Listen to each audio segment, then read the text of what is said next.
Hi Aries, welcome to my channel. My name is Stephanie. This is Luna Phoenix Tarot. And today I'm doing your August 2020 general reading. This is going to be for Aries, Sun, Moon, Rising, and Venus. And it is a general reading, so it may not resonate with every Aries out there. Take what resonates, leave what doesn't. Don't try to make the story fit if it doesn't.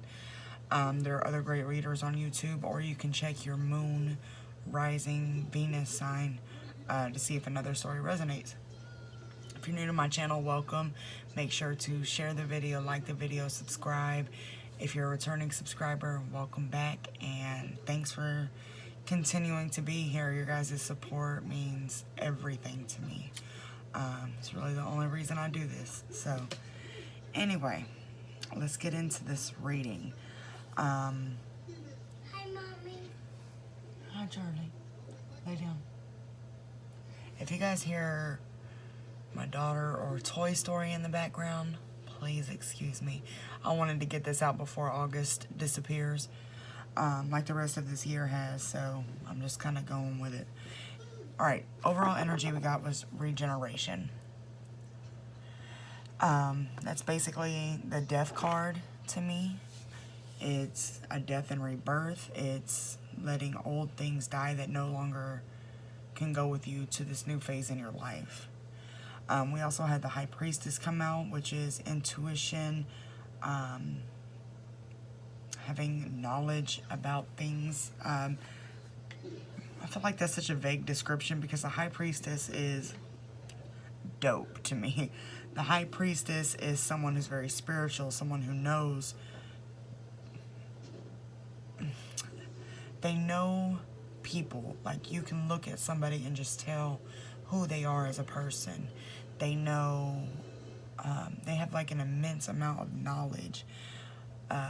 Somebody that you can, somebody will ask you something and you just know the answer to it. It's very claircognizant would be the correct term for it. Oh, I just knocked my sage over. But the High Priestess can be very secretive. Someone who's more observant rather than talkative like me. Very, very powerful energy. I love this card so much. Or that, that energy. We also got the Six of Cups and the Ace of Swords here. The Six of Cups could mean a couple things. It could mean having memories of the past, memories of childhood. I always look at this girl here is very young. Well, they're both pretty young, but I notice her more, so I just kind of relate this to childhood. Or it can be just kind of reminiscing on an old relationship, something like that. Cups represent emotions. This could also mean somebody's coming back from the past. Somebody that you used to be in a relationship, maybe making a return into your life. The Ace of Swords is all about having fresh new ideas, wanting to do new things, new perspectives. It's also a representation of cutting out things that don't serve you. So it goes into that regeneration energy. This little part is interesting here. We got the Ten of Cups, which is like happy family, white picket fence, kids playing, cookies in the oven, sweet tea on the table, that type of thing. But it was clarified by the Knight of Pentacles and the Queen of Pentacles. And I'm going to show you this up close. So a knight is someone who it's a masculine energy. It's someone who is slow moving. They're solid, but they're slow moving. The Queen is more mature of that energy. The Queen already has a foundation. The Queen of Pentacles can be a little focused on money, kind of focused on, the material things in life.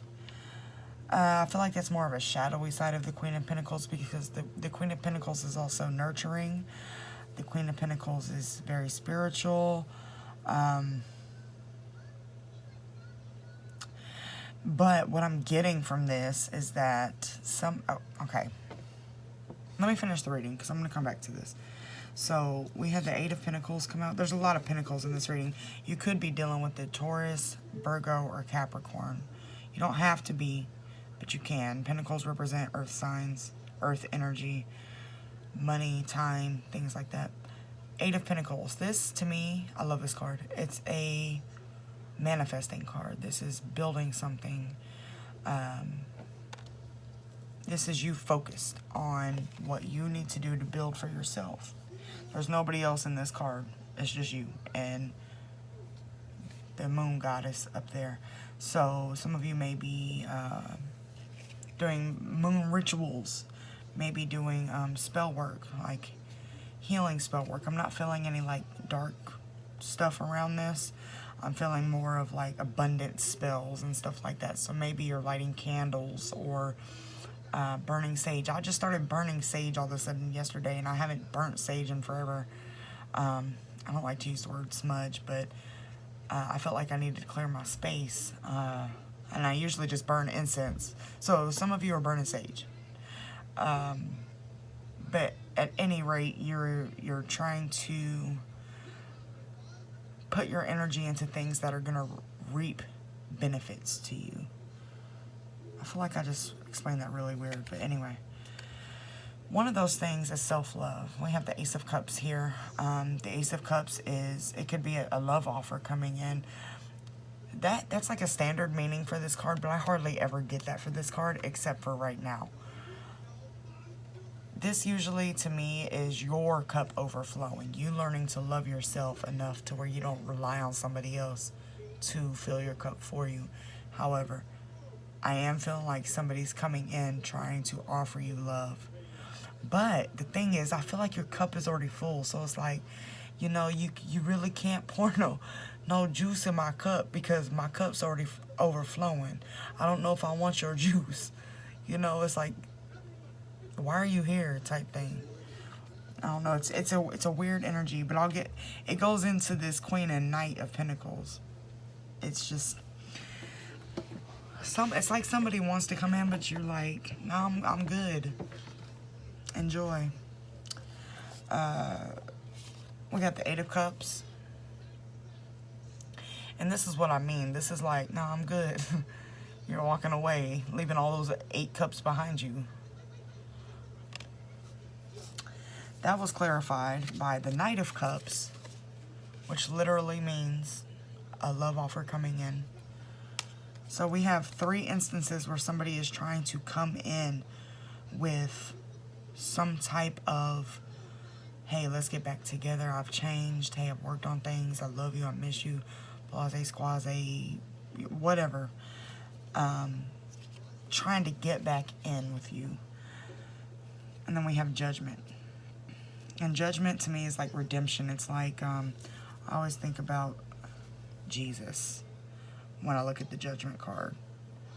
I picture Jesus being on the cross and people just being set free of all their burdens and their sins. That's what I see when I see this card, especially in the traditional deck. So this is you being released of all of your burdens. And the 10 of Wands was also at the bottom of the deck, which means the same thing. Leaving burdens behind. But you still have some baggage with you. So you have to be mindful of that too. I think some people think that when they leave a connection or a relationship that they're like, once you're over the pain of it, that you're straight and you're good and you're like it's okay to just not deal with the baggage you may have carried on. Like, you can deal with the sadness and, you know, this person isn't with me anymore.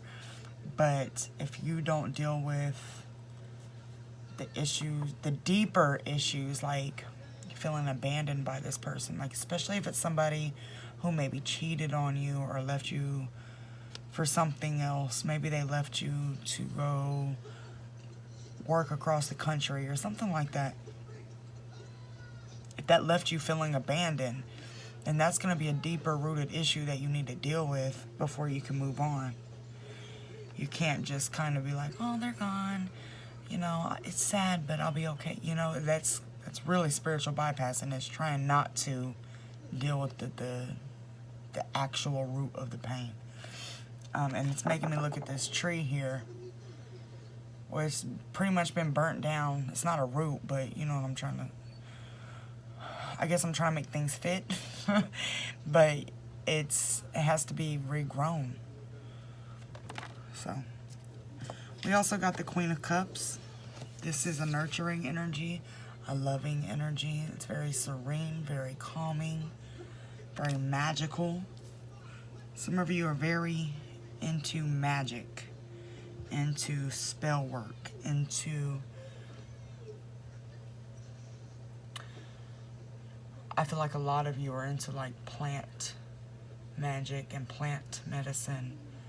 Whether it's as simple as like smoking weed, or it's something bigger like growing your own vegetables, growing your own herbs so that you can use them in your cooking and stuff like that. That's some of you. We also have the Death card. I didn't realize this came out. The Death card. Just literally regeneration. I love this card, but I'm partial to it because I'm a Scorpio.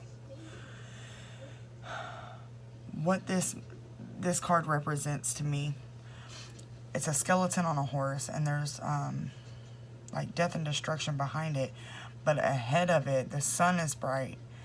It looks like there's a priest or a priestess standing there, clapping, it almost looks like, welcoming this horse. There are children there, one with a horn. So it's like defeating the monster and leaving it behind and moving into more triumphant times, basically. I've never felt the need to explain that card. Anyway, the Empress also came out. This is also a nurturing energy. It can represent pregnancy.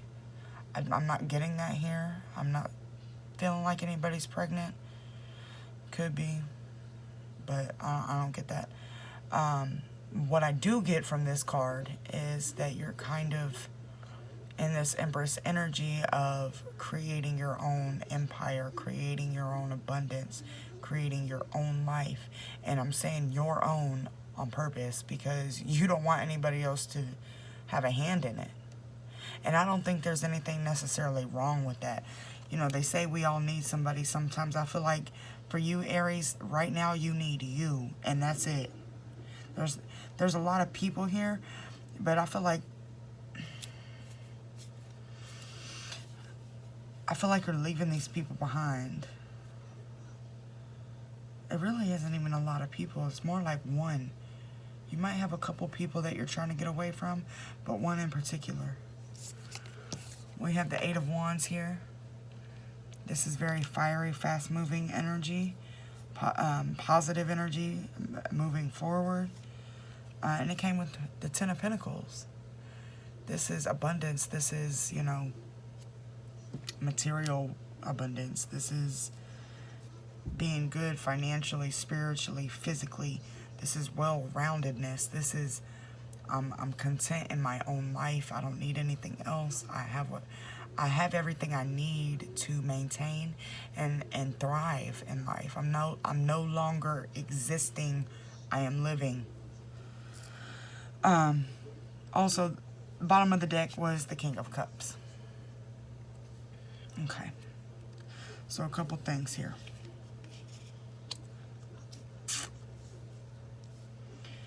Now, the Knight of Pentacles and the Queen of Pentacles.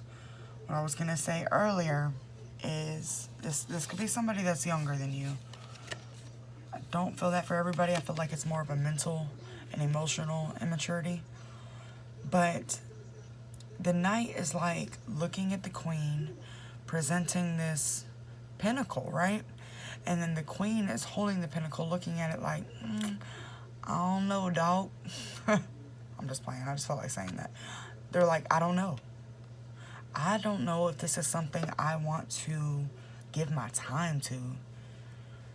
I don't know if this is something I am willing to compromise.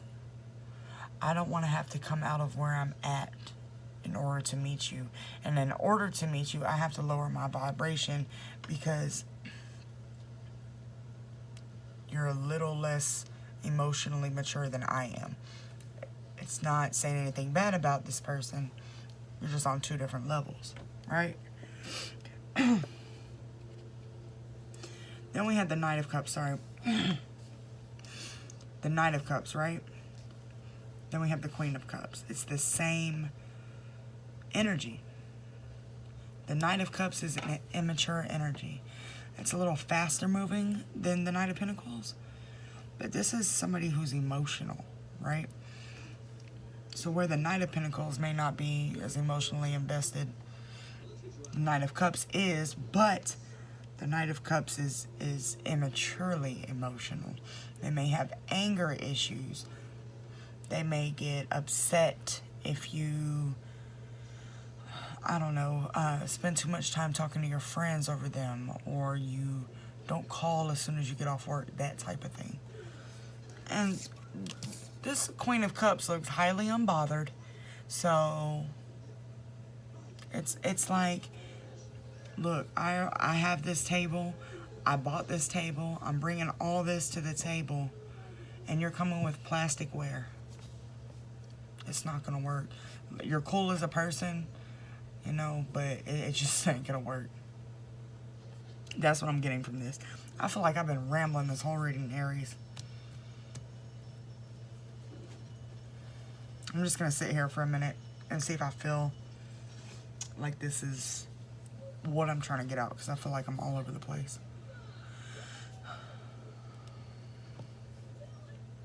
I mean, yeah, that's...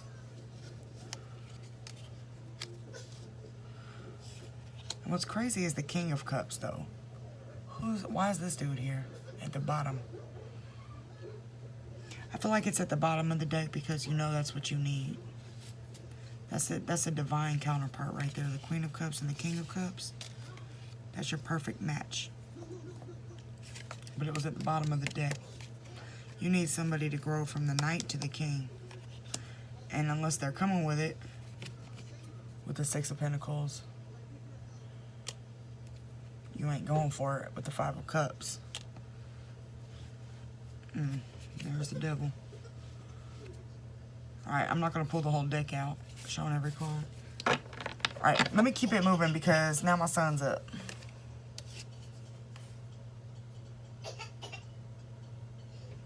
He's so rotten. Alright, so I pulled the number synchronicity cards. And he's going to come over here. Hold on one second.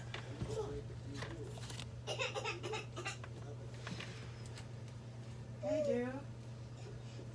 What you want? Hey, Bubba.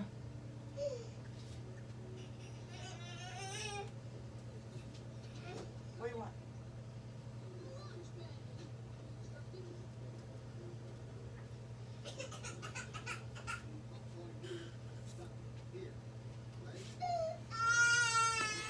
Sorry about that, Aries. I'm going to try and finish this up real quick so I can take care of my son. So I pulled the number synchronicity cards to see what numbers you may be seeing in the month of August and what messages they may have for you. And I got 7111. And I believe that could be any variation of that. So if you're seeing like 1117 or, you know. It says triggers brought on by your counterpart are necessary for the healing of past wounds and traumas. We also got 2333. The intensity of this connection may stir up fear in someone. A runner-chaser dynamic may form. I feel like that's what's happened here, and you have kind of become the runner. You obviously have somebody chasing you, right? I don't necessarily, like I said, I don't necessarily see anything wrong with that unless you're avoiding dealing with your own trauma and wounding, which some of it has been created by this person or this connection. We also have 222. The necessary seeds have been planted on your journey. Remain patient as they begin to gestate. So this Eight of Pentacles energy right here, this, whether it's, you know, spiritual work or physical work, you have been planting seeds and you're going to start to see them flourish. You also have a lot of 8s in this reading, and to me 8 is also a symbol, excuse me, a symbolization, I don't know if that's a word, but we're going to roll with it, of regeneration, infinite energy, and it's also to me a number of abundance. Whenever I see 888 personally, I thank the universe. So I'm going to leave that with you guys. I hope it resonates. I know there was a lot of ums in there. And yeah, if it resonates, make sure to subscribe. And I'll see you guys soon. Take care.